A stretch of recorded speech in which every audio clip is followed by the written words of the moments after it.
My creepiest art story is actually about an artwork that I made, this book Overlove. I wrote it in 2016, 2017, and it was a series of love letters to somebody I had an obsessive crush about. I didn't know the person, they were a performing musician, and I wrote this book and then I made a film about it as well, and it involves some stalking, trigger warning, and it's like ultimately pretty messed up. I have a lot of weird feelings about this book now.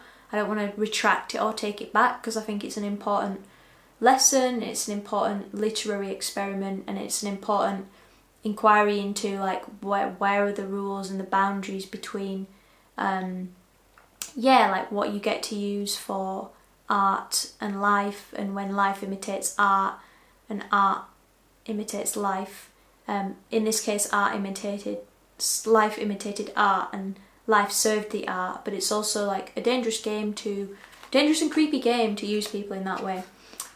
So I'll attach a link to the series, the web series in the book, but ultimately you can find them below if you're interested. And I bet you thought when you looked at this video that my creepiest art story might have been something about, I don't know, some creepy thing that one of my students did, because there was some creepy things, or this time when I got sent a dossier of like ancestry.co.uk documents from someone claiming to be my real father at my work address, which was ridiculous and quite a strange experience, and I still have those documents, and just really enjoyed picking them apart basically, because there was some stupid people who had basically got really carried away on Ancestry and made all sorts of weird like family tree jumps towards me and conflated it with some affair that this man had and then confessed to his wife. And anyway, back to the point, the creepiest story I have is my own work, like, because I was a creep. I was a limerent, obsessive, in sort of like had this like weird experience of intrusive obsessive thoughts about somebody that I got hyperfixated and had a crush on, and I wrote to him.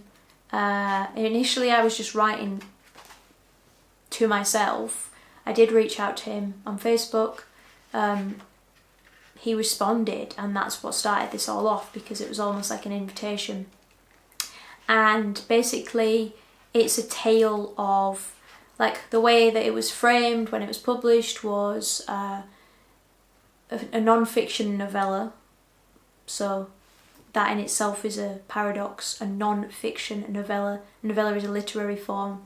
As soon as you write something down, it's fiction. That's what Chris Kraus, the art writer, author, kind of said. And I do agree with that to an extent. Like, this is a sort of performance. As soon as I was aware that I was doing this, it was a sort of performance, and it was for this ultimate end of a creative artwork, which one review described as like the boon, the treasure, the reward at the end of this sort of hero's journey, which was actually like a massive fall from grace, weird, creepy stalker thing that I did, and then like back to self-realization and basically doing the shadow work through the self-reflection in this book.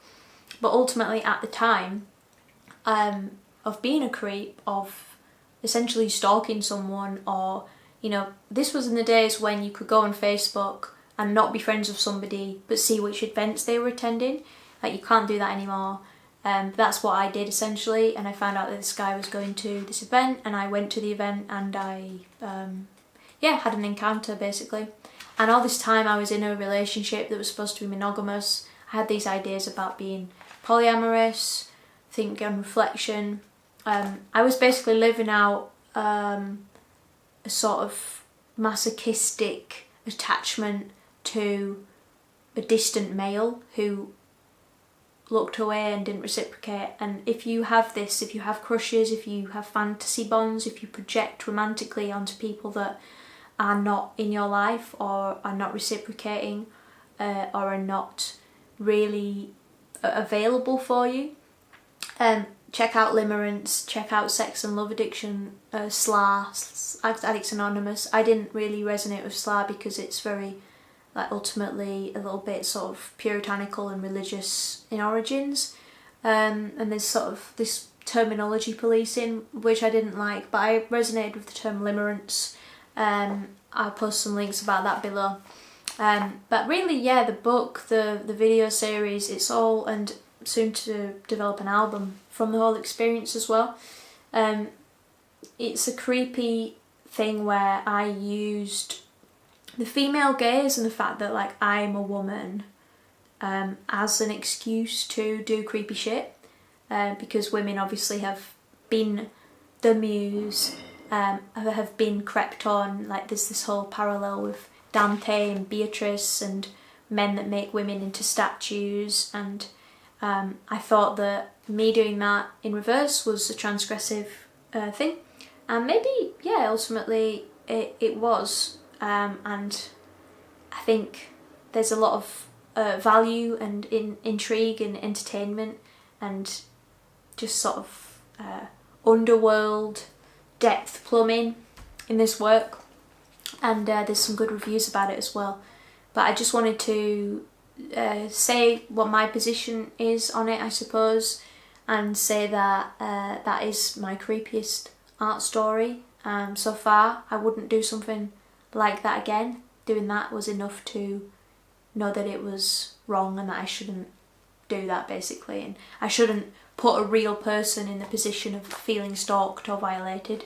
There was obviously, like, no physical intrusion or anything like that, but yeah, what I did was ethically wrong, and but I did it anyway because I felt like I needed to do that to complete the narrative arc of the book, and that the book became this justification, like, oh yeah, I'm doing it for the book, but really I was doing it because I wanted to pull this thread of, yeah, limerent obsession with somebody that wasn't available for me. And I think a lot of this relates to my attachment issues, and I did loads of, like, therapy and all sorts of stuff after this to understand those.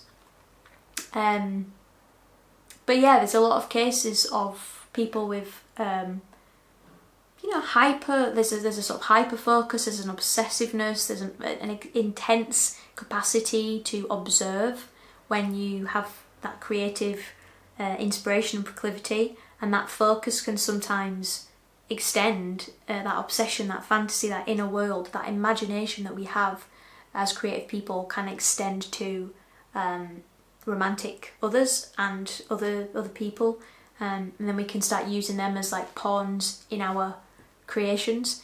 And yeah, like I say, I don't regret it, but it was creepy, it was wrong, and, like, I'm holding my hands up and admitting that and promoting it anyway because I think it's a cautionary tale.